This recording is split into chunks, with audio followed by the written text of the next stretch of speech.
एक गांव की लड़की का शहर के लड़के से शादी की कहानी कुछ इस तरह है। आकाश अपने माता पिता का इकलौता बेटा था। उसका जन्म गांव में हुआ था, लेकिन वो 5 साल का होते ही पढ़ाई के लिए अपनी बुआ के पास शहर में रहने चला गया। उसके माता पिता गांव में खेती देखते थे, जो उनकी आय का मुख्य साधन था। आकाश के पिता गांव के पटेल थे और काफी संपन्न थे, लेकिन आकाश को अच्छी शिक्षा मिले इसीलिए उसे शहर में रखा गया था। आकाश को गांव और वहां के लोग बिल्कुल भी पसंद नहीं थे। वो छुट्टियों में भी अपने माता पिता के पास नहीं जाता था। अगर कभी जाता भी तो 2-3 दिन में वापस लौट आता था। उसके माता पिता हमेशा उसे समझाते कि गांव के लोग अच्छे और मेहनती होते हैं, लेकिन आकाश को ये सब कभी समझ नहीं आता। समय बीतता गया। आकाश ने अपनी पढ़ाई पूरी कर ली और एक बड़ी कंपनी में सॉफ्टवेयर इंजीनियर के तौर पर काम करने लगा। उसने अपने दम पर शहर में एक 3 BHK फ्लैट भी खरीद लिया।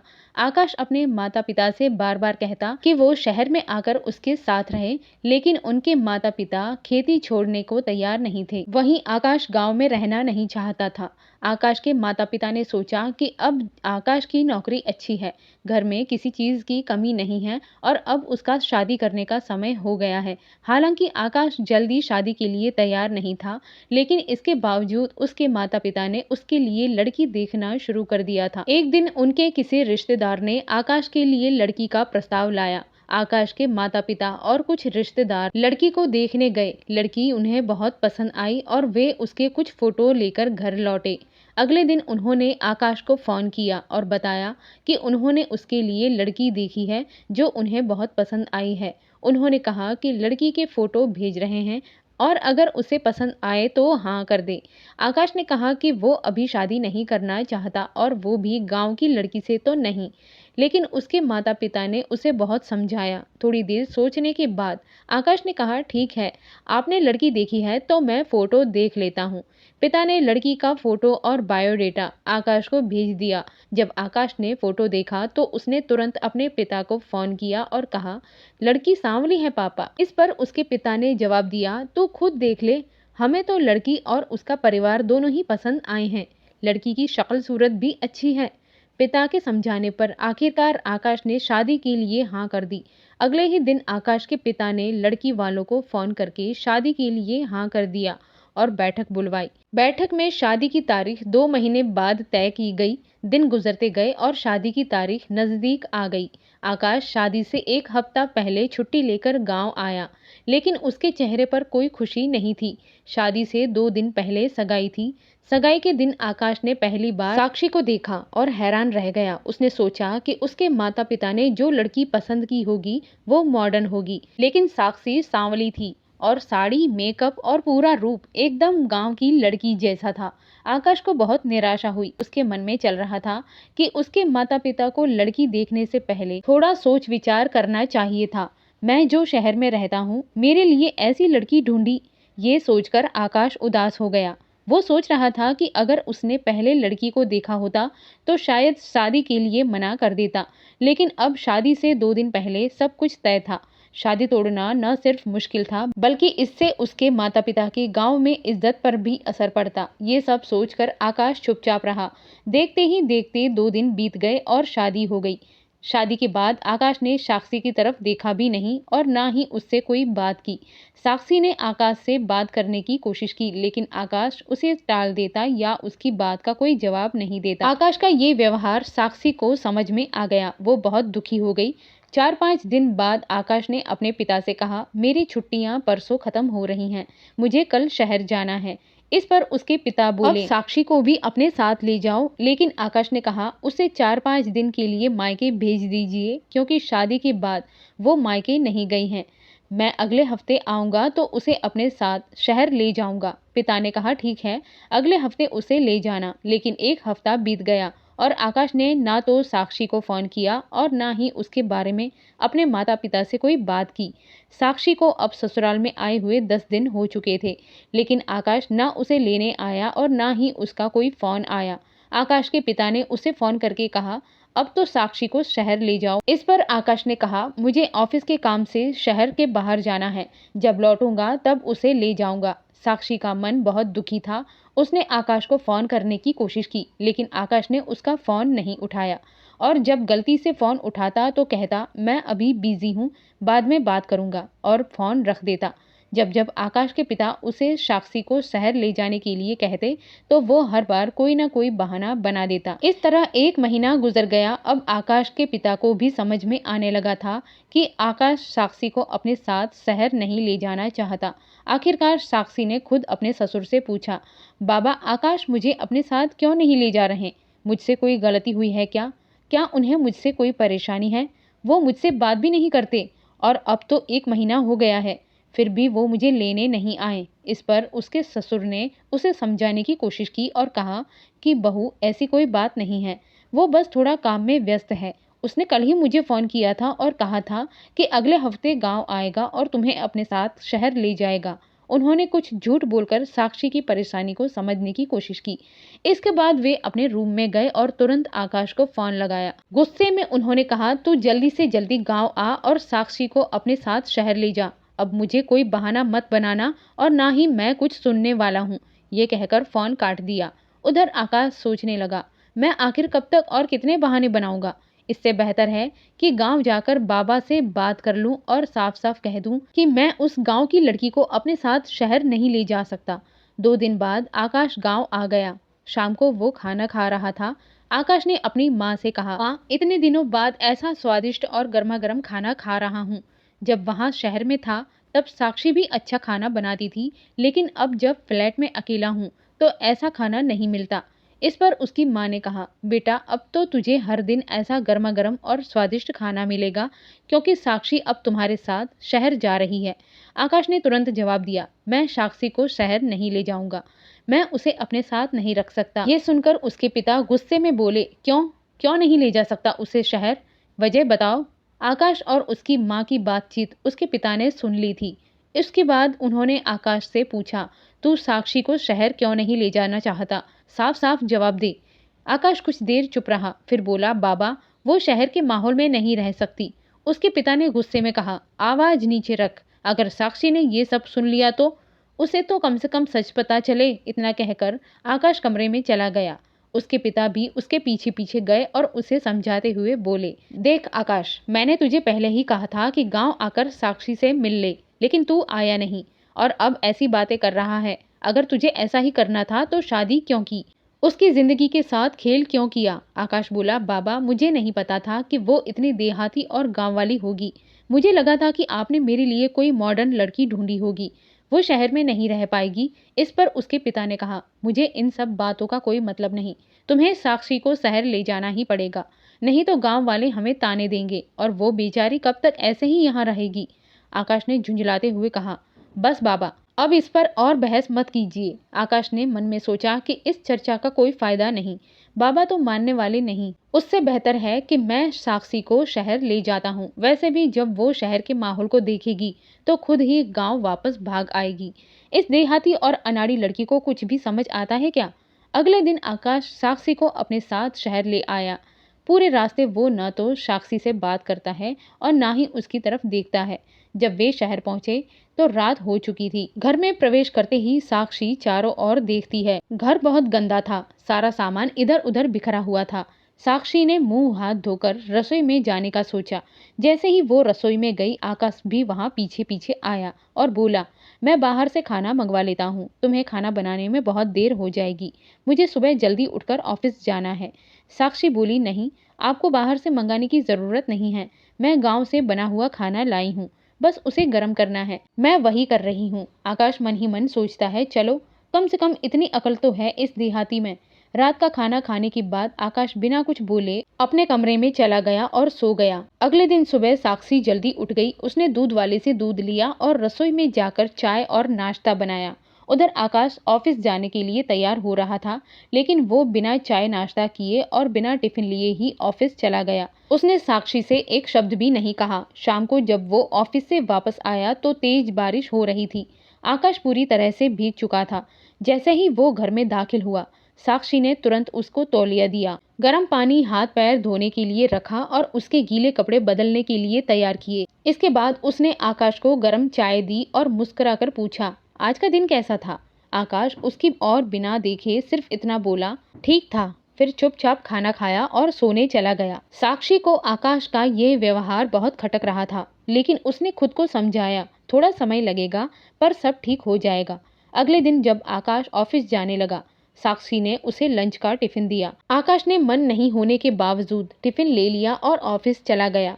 ऑफिस में उसके दोस्तों को साक्षी के हाथ का खाना बहुत पसंद आया।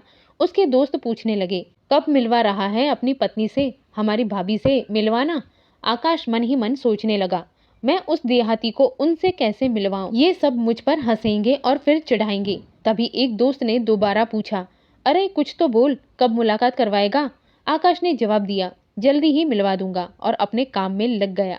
अगले दिन आकाश ऑफिस गया तो साक्षी अपने पड़ोस में रहने वाली औरत के साथ मार्केट चली गई। उसने घर के लिए जरूरी सामान खरीदा और कुछ सामान घर को सजाने के लिए भी ले लिया। घर आकर साक्षी ने घर को बहुत सुंदर सजाया। शाम को जब आकाश ऑफिस से घर लौटा तो उसने देखा कि घर का माहौल बहुत अच्छा लग रहा था। घर की सजावट देखकर उसे अच्छा लगा, लेकिन उसने कोई रिएक्शन नहीं दी और सीधे अपने कमरे में चला गया। साक्षी को आकाश के इस व्यवहार से थोड़ी निराशा हुई। उसने सोचा कि घर वालों को सब बता दे, लेकिन फिर सोचा कि ऐसा करने से कोई फायदा नहीं होगा, सभी लोग परेशान हो जाएंगे और उसे किसी को परेशान नहीं करना था। वो खुद को समझाने लगी, आखिरकार मुझे आकाश के साथ ही रहना है तो ये सब सहन करना ही पड़ेगा। रविवार का दिन था और आकाश की ऑफिस से छुट्टी थी। संयोग से उसी दिन उसका जन्मदिन भी था।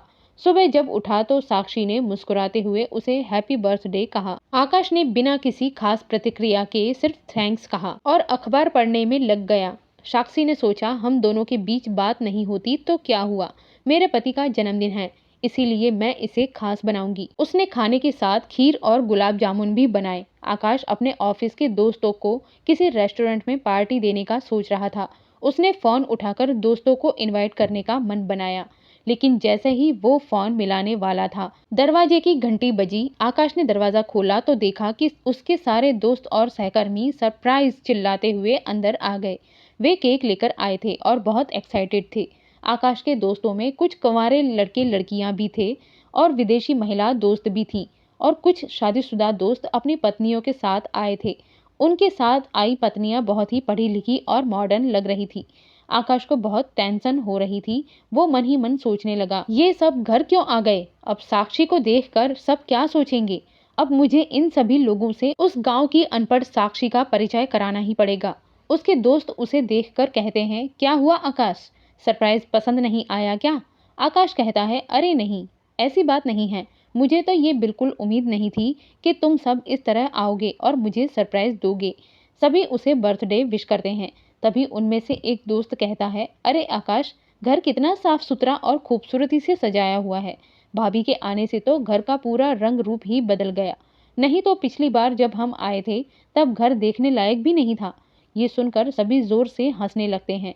इस पर आकाश मन ही मन सोचता है, उसे और आता ही क्या है, बस खाना बनाना और घर सजाना, यही दो काम अच्छे से करती है। फिर वो मुस्कुराते हुए कहता है, हाँ बाबा, सब कुछ साक्षी ने ही किया है। आवाज सुनकर साक्षी बाहर आ जाती है। आकाश के एक दोस्त की पत्नी उससे हाथ मिलाने के लिए हाय कहती है, लेकिन साक्षी हाथ जोड़कर नमस्ते करती है। सभी दोस्त और उनकी पत्नियां भी उनसे नमस्ते करते हैं। ये देखकर आकाश का चेहरा उतर जाता है और वो इशारे से साक्षी को अंदर जाने को कहता है। साक्षी अंदर जाती है और सभी के लिए पानी लेकर आती है। पानी देने के बाद वो फिर अंदर जाकर गुलाब जामुन और खीर की प्लेट बनाती है, जिसमें मार्केट से लाए हुए वेफर्स भी रखती है। वो बाहर जाकर सभी को नाश्ता देती है। तभी उनमें से एक दोस्त की पत्नी कहती है, अरे भाभी, आप भी हमारे साथ बैठकर बात कीजिए, जब से हम आए हैं देख रहे हैं कि आप बस काम ही कर रही हैं। उनकी बात सुनकर साक्षी भी सभी के साथ बैठ जाती है और सभी को नाश्ते का आग्रह करती है। नाश्ता करने के बाद सभी साक्षी की तारीफ करने लगते हैं। आकाश का एक दोस्त की पत्नी कहती है, भाभी, जब भी आपके पास समय हो तो मुझे गुलाब जामुन बनाना सिखा दीजिए, मेरे तो हमेशा खराब हो जाते हैं। आकाश भी नाश्ता करता है और उसे भी सब कुछ बहुत टेस्टी लगता है। वो मन ही मन साक्षी की तारीफ करता है, लेकिन मुंह से कुछ नहीं कहता। वहीं विदेशी दोस्त भी नाश्ते की तारीफ करती हैं और सभी के साथ बातें करने लगती हैं। सभी बातें करने में व्यस्त हो जाते हैं। साक्षी चुपचाप नीचे सिर झुकाकर बैठी रहती है। तभी आकाश का एक दोस्त कहता है, अरे भाभी, आप चुपचाप क्यों बैठी हैं, आप भी हमसे बात कीजिए। आकाश सोचता है, सब लोग तो अंग्रेजी में बात कर रहे हैं, इस गांव की अनपढ़ को तो कुछ भी समझ नहीं आ रहा होगा, ये भला क्या बात करेगी। तभी वो विदेशी लड़की साक्षी से अंग्रेजी में पूछती है, क्या ये आपका पहली बार हैदराबाद जैसे बड़े शहर में आना है। ये सुनकर आकाश मन ही मन कहता है, इसे कुछ भी समझ में नहीं आया होगा कि उसने क्या पूछा, अब ये क्या जवाब देगी। उसी वक्त आकाश बोलने की कोशिश करता है, लेकिन उसे खुद नहीं पता था कि क्या बोलना है। वो हकलाने लगता है। ये देखकर सभी उसे हैरानी से देखते हैं, क्योंकि आकाश को साक्षी के बारे में कुछ भी पता नहीं था। तभी साक्षी सभी से कहती है, yes, this is my first time in Hyderabad, however I have already been to Mumbai and Ahmedabad for interviews. हाँ, हैदराबाद पहली बार आई हूँ, लेकिन मैंने मुंबई और अहमदाबाद में इंटरव्यू दिए हैं। जैसे ही साक्षी ने अपनी बात खत्म की, आकाश ने आश्चर्य से उसकी ओर देखा। आकाश का एक दोस्त हंसते हुए बोला, अरे वाह भाभी, तुम तो इससे बेहतर एक्सेंट में इंग्लिश बोलती हो। और सभी जोर जोर से हंसने लगे। कुछ समय बाद सब लोग होटल में खाना खाने गए और फिर अपने अपने घर लौट गए। लेकिन आकाश अभी भी साक्षी से बात नहीं कर रहा था। घर लौटकर आकाश अपने कमरे में गया और तुरंत अपने पिता को फोन किया। उसने गुस्से में कहा, बाबा, साक्षी की पढ़ाई लिखाई क्या है, आपने मुझे बताया क्यों नहीं। उसके पिता बोले, तू क्यों पूछ रहा है, क्या हुआ, मैंने तुझे उसका बायोडेटा भेजा था, तूने देखा नहीं था क्या। आकाश बिना कुछ कहे फोन काट देता है और अपने मोबाइल में साक्षी का बायोडेटा ढूंढने लगता है। जब उसे बायोडेटा मिलता है तो उसमें लिखा होता है, पीएचडी इन इंग्लिश लिटरेचर। तभी आकाश के पिता का फिर से फोन आता है और वो हंसते हुए कहते हैं, क्या बेटा, बायोडेटा देख रहा था क्या। आकाश धीरे से कहता है, अरे यार, ये तो मुझसे भी ज्यादा पढ़ी लिखी है और मुझसे ज्यादा कमा भी रही थी। उसने तो सिर्फ शादी के लिए कॉलेज की नौकरी छोड़ी है। ये सुनकर आकाश को पूरी रात नींद नहीं आती। अब साक्षी उसे धीरे धीरे पसंद आने लगी थी। उसका व्यक्तित्व शहर में आने के बाद बदल गया था और उसका रंग रूप भी निखर गया था। उसे ये एहसास हो गया था कि वो न तो गांव की थी और ना ही अनपढ़। पिछले दिन की घटनाओं ने आकाश की सोच को बदल दी थी। अब उसे महसूस हो रहा था कि उसने साक्षी के साथ कितना गलत व्यवहार किया था। इस सोच के कारण वो पूरी रात सो नहीं पाया। सुबह उठकर आकाश ने चाय नाश्ता किया और ऑफिस चला गया। लेकिन ऑफिस में उसका किसी भी काम में मन नहीं लग रहा था। वो साक्षी से माफी मांगना चाहता था, लेकिन हिम्मत नहीं जुटा पा रहा था। शाम को वो ऑफिस से जल्दी घर आया। जब रात को दोनों डिनर कर रहे थे तो आकाश ने साक्षी से कहा, बाबा कह रहे थे कि तुम शहर में नौकरी ढूंढने वाली हो। साक्षी हंसते हुए बोली, आज बताया उन्होंने, ये बात तो 2 महीने पहले ही तय हो गई थी। आकाश ने हैरानी से उसे देखा और कहा, नहीं, वो नहीं, मैं ये भूल गया था। साक्षी मुस्कुराते हुए बोली, तो फिर कब याद आया। आकाश ने सिर झुकाते हुए कहा, कल रात जब मैंने तुम्हारा बायोडेटा देखा। ये सुनकर साक्षी हंसने लगी। आकाश ने धीरे से कहा, सॉरी। साक्षी मुस्कुराकर बोली, आकाश, अगर मैं इतनी पढ़ी लिखी ना होती तो क्या हमारा जीवन ऐसा ही चलता।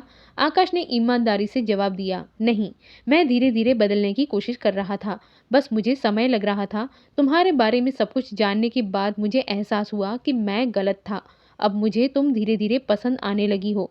आकाश ने कहा, मुझे लगता था कि तुम अशिक्षित हो, लेकिन सॉरी। अब अगर भविष्य में मुझसे कोई शादी को लेकर सलाह मांगेगा तो मैं उसे यही कहूँगा कि लड़की से ज़रूर मिलो और उसका बायोडेटा ज़रूर देखो। ये सुनकर दोनों हंसने लगे और उनका जीवन हंसी खुशी आगे बढ़ने लगा।